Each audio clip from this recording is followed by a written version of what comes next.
At my 28th birthday party, in front of everyone, my husband, Matthew, carried my sister out of the swimming pool and into a private room.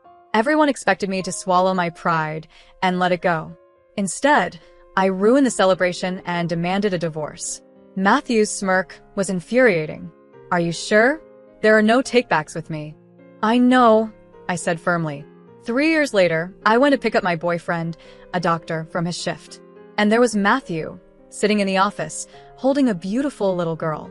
The moment our eyes met, a cold smile curved his lips. He pointed at me and said to the girl, "Weren't you looking for your mother? There she is." The hospital corridor was busy.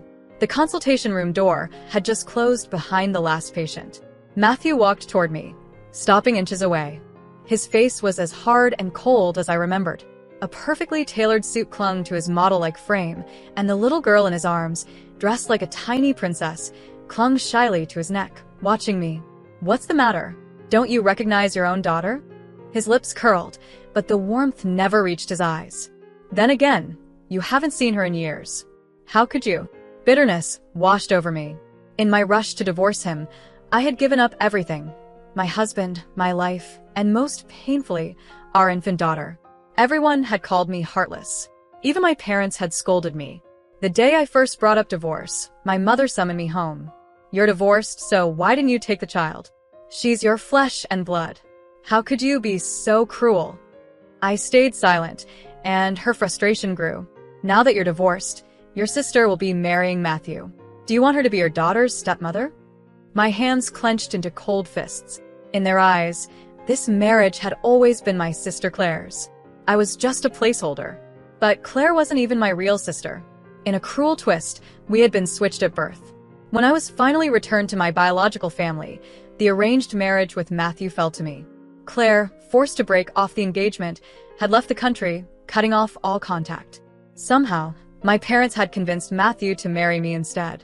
For 2 years, we were civil, even harmonious. But everyone knew Matthew was still searching for Claire. The day he finally heard from her was the day I went into labor. I woke in the middle of the night, my stomach seized with sharp pain. I reached for Matthew, but he was on the balcony, on the phone, his voice soft and coaxing. "I'll come get you myself. Don't worry, no one will say a word. Okay, I'm leaving now." He saw me. "My stomach hurts," I said calmly. "Can you take me to the hospital?" He paused, then continued toward the door. "I'll have the driver take you." I called after him, panic creeping in. The look he gave me was ice. "What is it now?" A contraction doubled me over.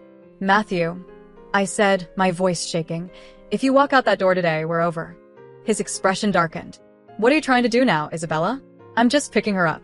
"What are you so afraid of?" His words cut deeper. "Don't forget, this marriage was supposed to be hers." It felt like being doused with freezing water. In 2 years of marriage, I hadn't expected love, but I had hoped he was ready to build a life with me. It had been a lie. Another contraction struck, forcing me to bend over, gasping. Claire's cold voice came through Matthew's phone. "If she doesn't want me here, I'll just buy a ticket and leave." Matthew's face tightened. Then he strode out the door. "Don't be ridiculous. I'm on my way. Claire, don't you dare leave." And just like that, all his affection, all his attention, it was never mine.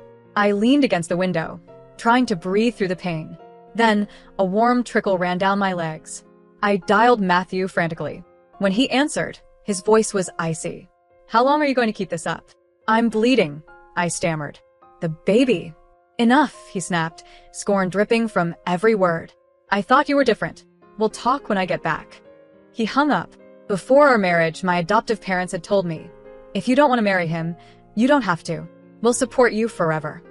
I had assumed that with our family's business ties, he wouldn't dare be so cruel. That night, I learned you can't expect someone who never intended to love you to care at all.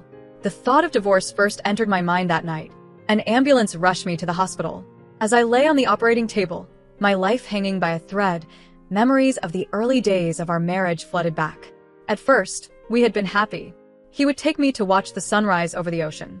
He would kiss me when he'd had a little too much to drink. He was passionate, attentive, devoted. My friends were envious. "Your husband spoils you rotten," they would say. But that happiness lasted only 6 months. I realized something was wrong when I overheard him speaking to a friend.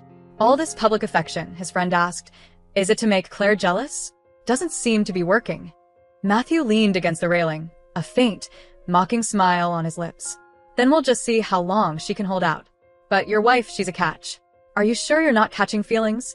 Matthew sipped his drink and scoffed. It's just an act. Nothing to get emotional about. The indifference in his eyes became a constant ache. I tried giving him the cold shoulder, but he was perceptive, noticing every shift in my mood, coaxing me out of them. In turn, I coaxed myself, convincing myself his attention to Claire was pride, that if he could pretend to love me, I could pretend to be loved. I didn't know then that time doesn't heal, reunions do.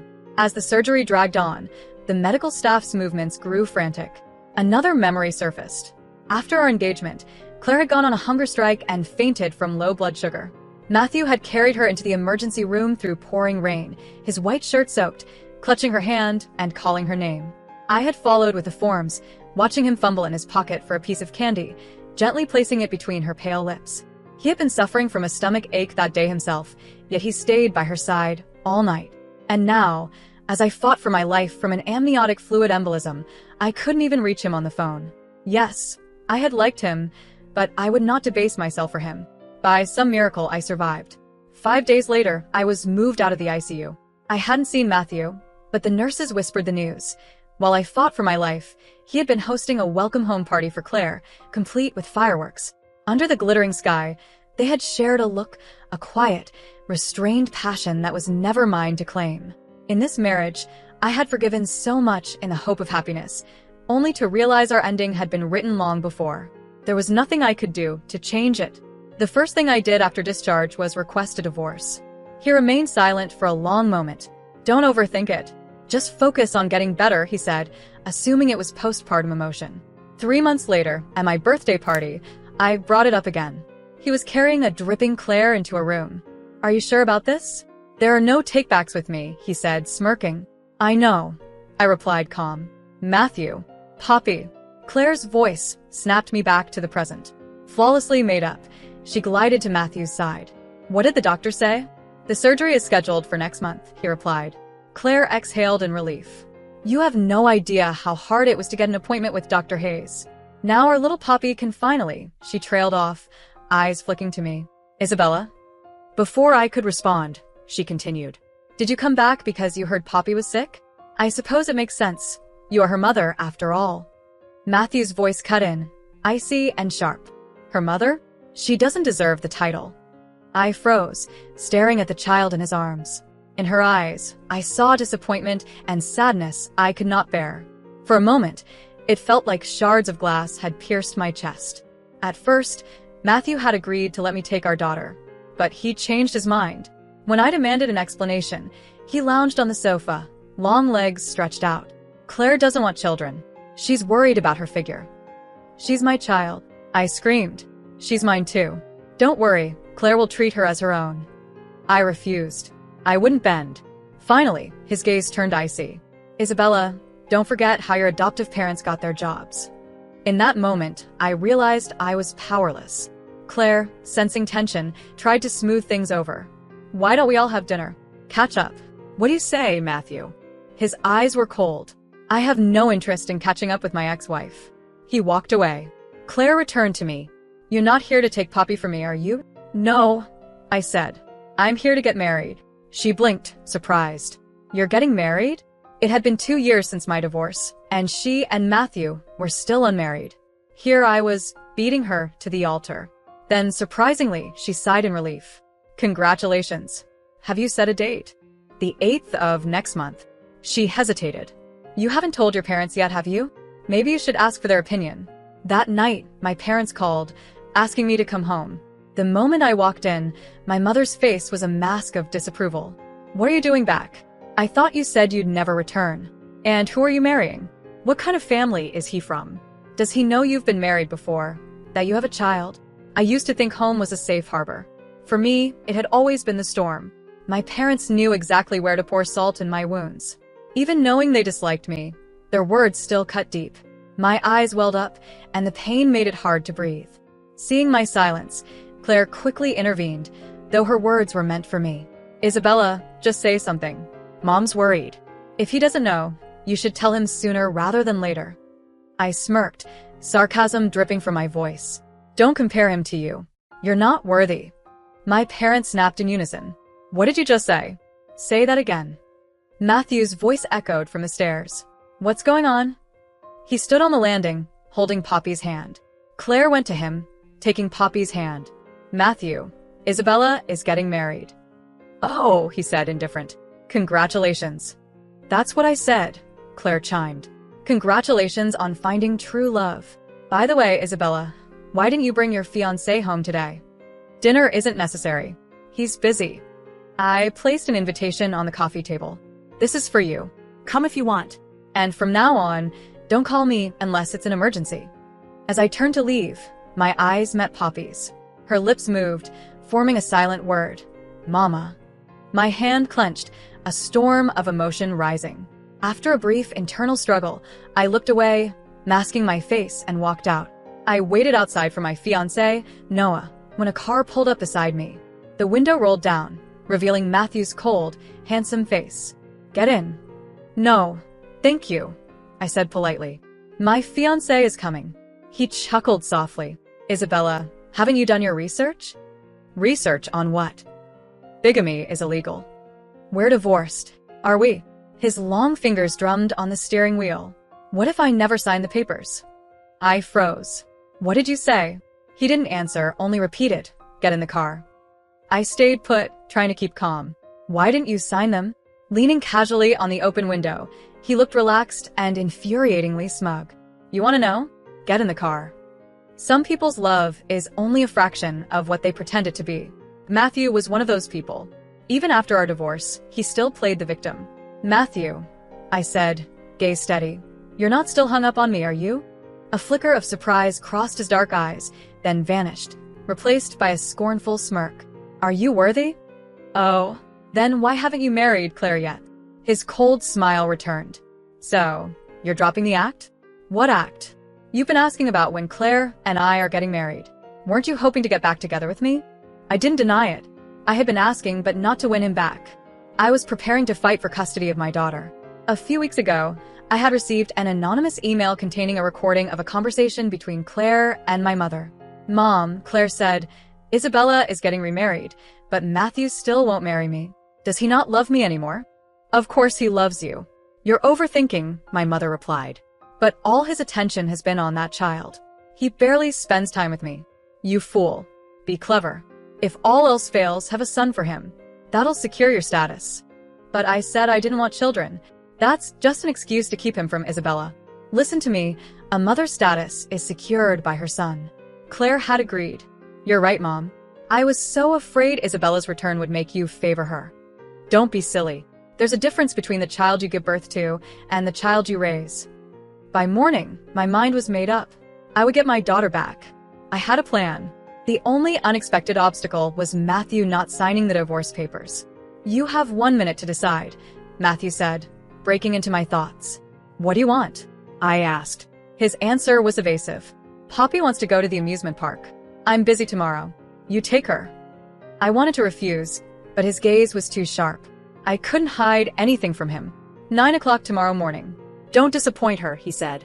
The next day, I arrived at the amusement park to find Matthew and Poppy already there. He handed her over to me with effortless ease. I'll be back to pick her up at 5, he said before leaving in a hurry. I held Poppy's small hand as we walked inside. What do you want to ride? Her big, dark eyes held a cautious gleam.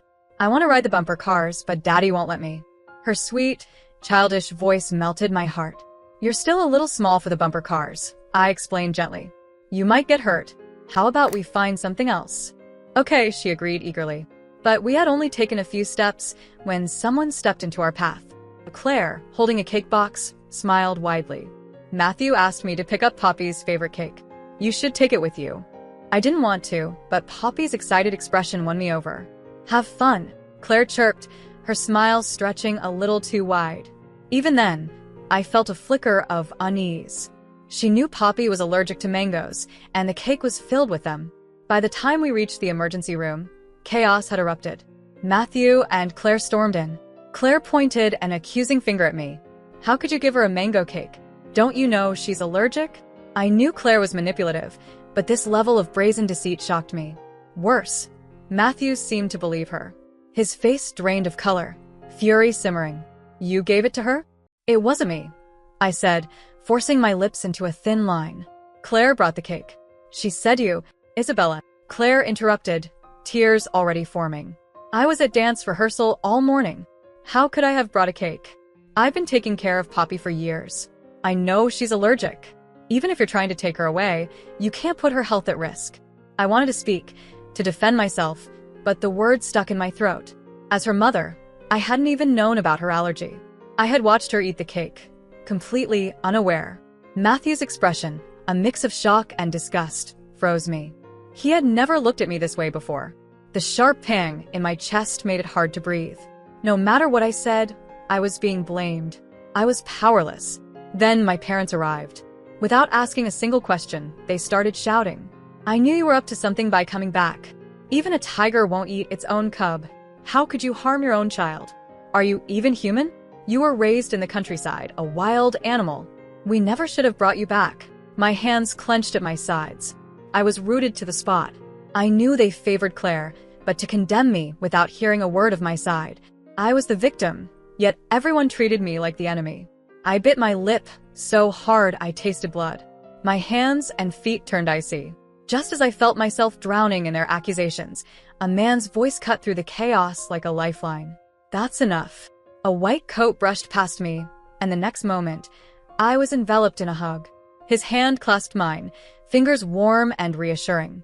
After a quick once-over, he exhaled, relief flickering across his otherwise stern expression.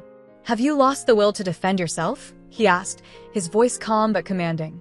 I clutched his coat, all the pain and injustice spilling out. Poppy's in the ER, my voice broke. She ate the cake Claire gave her. I know, he said steadily. I saw the security footage. Shock rippled through the room. Claire's face paled, but she quickly forced a smile. Dr. Hayes, you know Isabella? That's wonderful.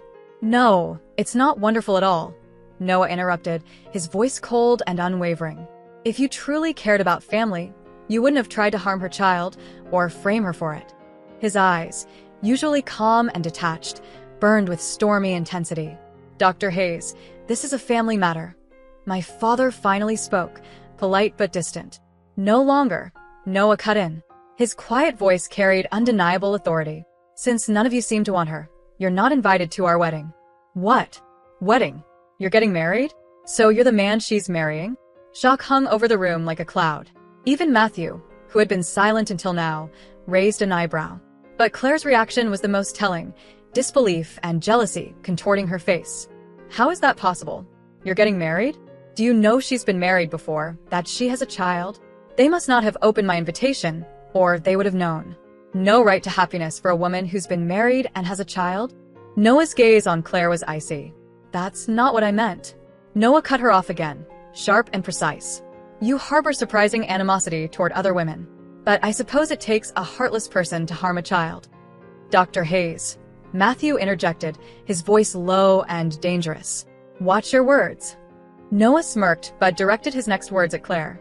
Instead of plotting against a child, perhaps you should check your fiancé's marital status. Claire frowned. What do you mean? Your fiancé is still a married man. A heavy silence fell. It stretched until the ER doors opened. Noah and I rushed forward. Matthew started to follow, but Claire grabbed his arm. Matthew, aren't you going to explain? We'll talk at home. He shook her off and hurried into the elevator with us. As the doors closed, Claire's face twisted with jealousy and rage. Claire must have followed Matthew to the hospital, though I didn't see what happened next. By late that night, Matthew returned. Poppy was stable and sleeping soundly. He stood before me, tall and imposing. Do you love him that much? The question hit unexpectedly, but I understood what he meant. Matthew had met Noah years ago at our wedding. While everyone toasted us, Noah hadn't looked at me, quietly sipping his drink. A man like Matthew must have noticed, yet he never commented, only expressed his displeasure subtly. In the end, I had confessed my feelings. I remembered his knowing, mocking smile when he discovered Noah and I had been study partners. You're in love with him, he said. I hadn't denied it. In high school, many girls had a crush on Noah, including me. Tall, handsome, quiet, and steady, He carried a maturity and purpose that stayed with me to this day. Do you love him more than you loved me? Matthew's voice pulled me back to the present, his dark eyes fixed on mine. I let out a soft laugh. You're not worthy of the comparison. His composed mask faltered. What did you say? It was no wonder he was shocked. For years, I had played the obedient wife, careful never to defy him, hoping to win his heart. I learned the hard way. Someone who never intended to love you cannot give you anything. Matthew, I said firmly, we need to redraft the divorce agreement. I want Poppy. Impossible, he refused instantly. I'm not asking. I'm telling you. After everything that happened, I couldn't leave Poppy with them. If Claire was willing to harm her before even being her stepmother, what might she do if we lived under the same roof? I was determined, no matter the cost. Matthew's face darkened. You want my daughter to call another man dad? Not on my watch. Poppy is my daughter too. And Noah is a pediatrician. He can care for her better. In your dreams. Matthew's low snarl sent a chill through me. In that case, let's just not get divorced. What did you say? I shook with disbelief. A cold smile spread across his face. You can't bear being without your child, can you? Then let's give her a complete family. No divorce. Are you insane? I demanded, furious. He gave me a long, hard look. I'll be here to pick you both up tomorrow afternoon. Matthew, what are you trying to do? Ignoring me, he checked on Poppy one last time before striding out of the room. He ignored me, checked on Poppy one last time, and strode out of the room. I thought Matthew was merely trying to spite me. After all, Claire was the one he truly wanted to marry. But when Claire stormed into the hospital to confront me, I realized he was serious. Isabella, what did you say to Matthew to make him call off our wedding? She demanded. What does your wedding have to do with me? I asked. She threw the old divorce papers at me. He never signed them, did you know that? Don't tell me you didn't know. I glanced at the papers, my signature alone across the top. By then I had accepted that Matthew and I were still legally married, so I answered calmly, I didn't know. He had said he would handle it, and I had believed him. At the time his attention was fixed on Claire, so why he hadn't signed the papers in 2 years was a mystery. I met her eyes. If you can, get him to sign them as soon as possible. Bigamy is a crime. I want this sorted before my wedding. My reaction seemed to confuse her. So, you're really not here to get back with him? She asked uncertainly. No, from the moment I decided on divorce, I had no intention of returning. She still looked skeptical. But you want your daughter, don't you? If he won't divorce you, you can live with her. Claire, let's work together, I said. She studied me, searching for some hidden motive. After a long moment she asked, how? That's up to you. But once he signs those papers, I'll take Poppy and disappear.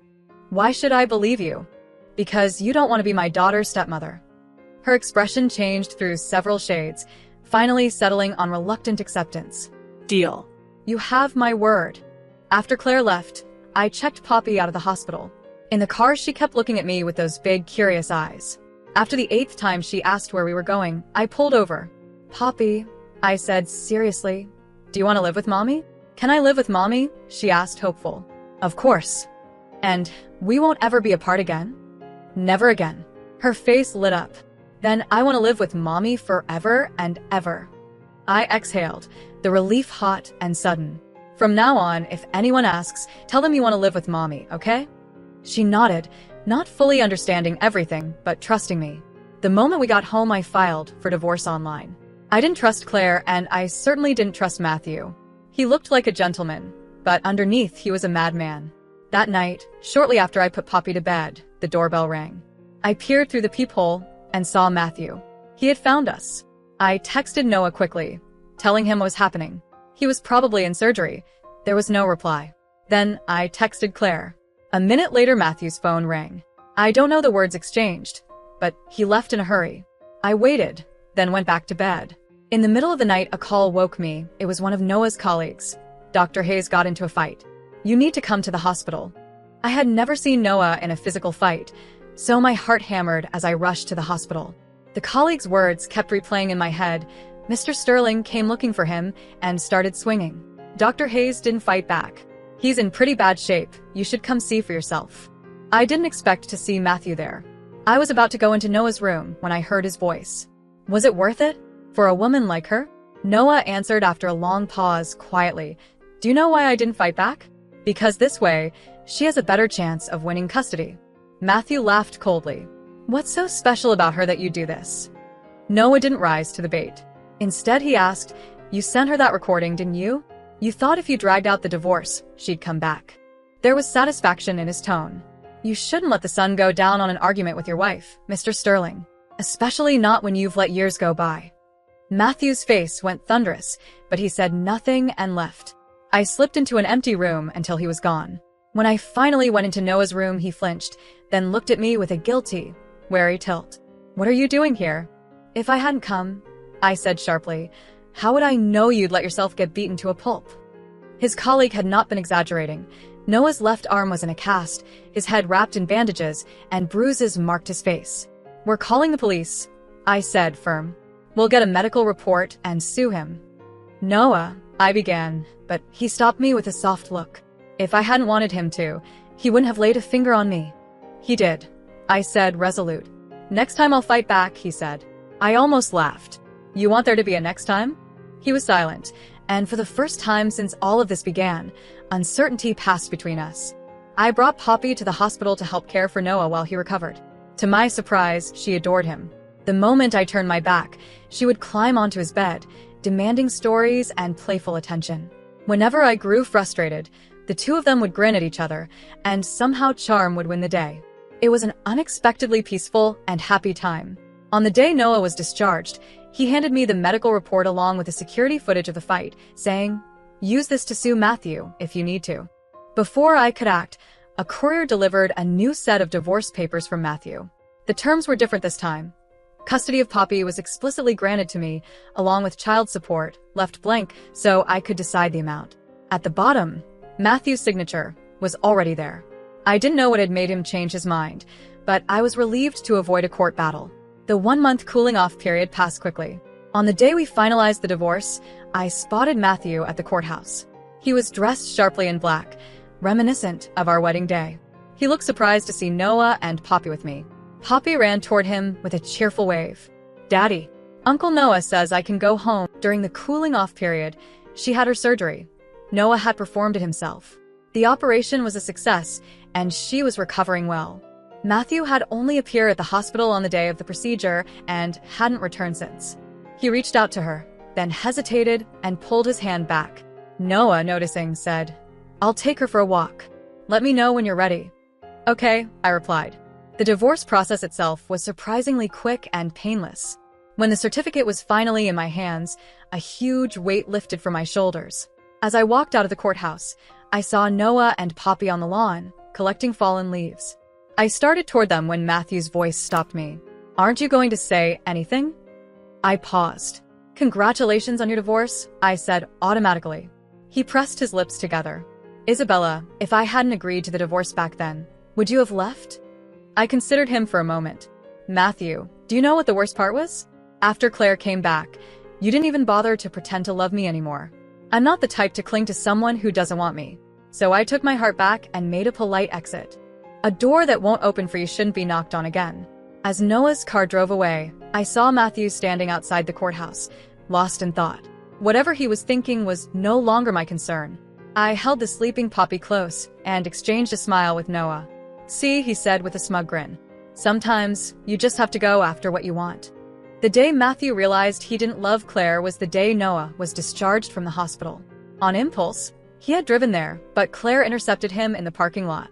You come here every day, she accused, her voice sharp. Don't tell me you're just now realizing you're still in love with Isabella. For weeks, she had been pressing him to set a wedding date, but he always put her off. For over a month, she had followed him, watching as he lingered outside Noah's hospital room, observing the easy, loving interactions between Isabella, Noah, and Poppy. They were a perfect family. Even Poppy seemed happier with Noah than she had ever been with Matthew. At first, Claire had thought that seeing them together would make him give up. But it was like an addiction. He came every day just to watch. And he did nothing. She couldn't take it anymore. She had to confront him. She never expected his confession. You know Isabella and I are still married, right? I'm not divorcing her. Claire froze. What do you mean? Are you breaking up with me? Yes. Why? After all these years I've spent with you, what was it all for? Matthew took a long breath. I'm sorry. Seeing his resolve, she softened her tone. It's okay. We can work on our relationship. Just divorce Isabella. She wants the child, right? Give her the child. We can have our own. He cut her off coldly. What I mean is, I'm never going to marry you. She froze. Why? He scoffed. Did you really think I didn't know what you were up to? Mistreating my daughter, feeding her mangoes. Claire, if you don't leave me alone, I can have you charged with attempted murder. The accusation hit her like a final, crushing blow. Claire was devastated. So, you knew all along? Why didn't you say anything? That's none of your business, he said, turning away. Across the parking lot, Noah and Isabella were getting into their car. Matthew didn't even have a chance to say hello. He tried to retreat to his own car, but Claire blocked his path. Matthew, you're a coward. You always have been, and you always will be. If you had stood up to your family back then, I would have been the one to marry you. But you didn't. And 2 years ago, if you had been honest with yourself, you wouldn't have lost Isabella. So, what if you have a marriage certificate to hold over her head now? Her heart is gone. You're just a pathetic loser. Matthew drank all night. When he finally sobered up, he decided to let her go. After Noah and Isabella's wedding, they moved away. Matthew Sterling, CEO of Sterling Industries, never remarried. Friends tried to reason with him. Matthew, it's been years. They're married. They have another child. You have to move on. His eyes were red-rimmed, pain a constant weight on his chest. How can I move on? In the 2 years he had known Isabella, he had believed it was all an act. But her smile, her laugh, every subtle expression had been etched into his soul. And in the dead of night, it was the memory of her despair, the look of her broken heart, that haunted him again and again.